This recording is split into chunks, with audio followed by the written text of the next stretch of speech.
ঈদের ছুটিতে গোটা জাতি চাঁদ দেখা গেলে ২১ মার্চ পবিত্র ঈদুল ফিতর যে যেভাবে পারছেন প্রিয়জনের সাথে ঈদ করতে ঢাকা ছাড়ছেন।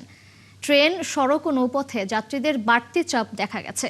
বিচ্ছিন্ন কিছু অভিযোগ থাকলেও সার্বিক ঈদযাত্রা স্বস্তির মধ্য দিয়ে শুরু হয়েছে। জুলিয়া তানহার প্রতিবেদন।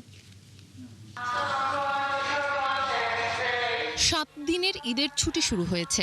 শবে কদরের ইবাদতের পর ঢাকা ছাড়ছেন কর্মজীবীরা। কমলাপুরের ট্রেনগুলোর বেশিরভাগ সময় মতো ঢাকা ছেড়েছে। বাড়িতে অপেক্ষায় প্রিয়জন। কমলাপুরের যাত্রীদের মুখে তাই আনন্দের হাসি। নরমালি উঠতে পারছি, সমস্যা হয়নি কোনো। ঈদের যাত্রাটা শুভ হবে এবার। অনেকটাই সুন্দর পরিবেশ।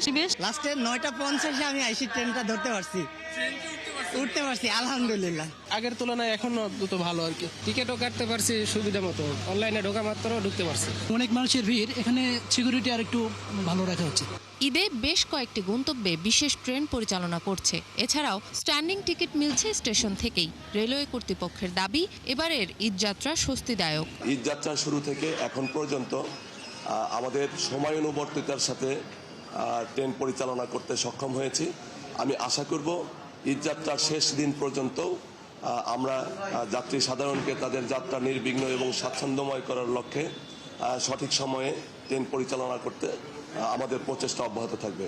বাসেও যাত্রী চাপ বেশ। বিভিন্ন গন্তব্যে এখনও টিকিট মিলছে। পরিবহন ব্যবসায়ীরা বলছেন, ছুটি দীর্ঘ হওয়ায় একেবারে যাত্রী চাপ হয়নি। তারা বলছেন, সড়কে এখনও যানজট তীব্র না হওয়ায় ঢাকা থেকে গাড়িগুলো সময় মতো গন্তব্যে যেতে পারছে। টিকিটের আগের মতোই আছে, কোনো এক্সেস কিছু নেয় নাই। আমি টিকিট নিব এখন।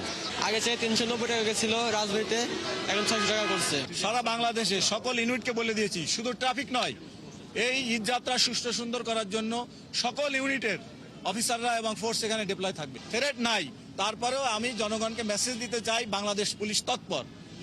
কোনো অনাকাঙ্ক্ষিত ঘটনা, কোনো অন্যায়, কোনো কিছুর সাথে কম্প্রোমাইজ নাই। দক্ষিণের 24 জেলার মানুষ লঞ্চে রাজধানীতে আসা যাওয়া করেন। পদ্মা সেতু চালু হবার পর যাত্রী চাপ কিছুটা কমেছে। তবে ঈদে থাকে বাড়তি চাপ। ঈদের ছুটি শুরুর প্রথম দিনের সদরঘাটে যাত্রী চাপ খুব একটা দেখা যায়নি। ব্যবসায়ীদের তথ্য বলছে, 19 ও 20 মার্চ সদরঘাটে যাত্রী চাপ বাড়তে পারে। পরিবারের সাথে ঈদ কাটানোর জন্য দেশে যাইতে আছি। জীবিকার তাগিদে কাজের প্রয়োজনে আমরা দূরে থাকি, তো বাবা মার সাথে ঈদ করার যে একটা আনন্দ, বাবা মা অনেক খুশি হয়, আমাদেরও অনেক ভালো লাগা। ঈদের বাড়ি গেলে ভালো লাগে, আর ওখানে দাদা দাদি নানা নানি সবাই আছে।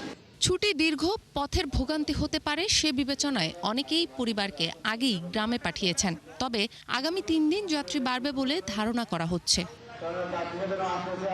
জুলিয়া তানহা, ৭১, ঢাকা।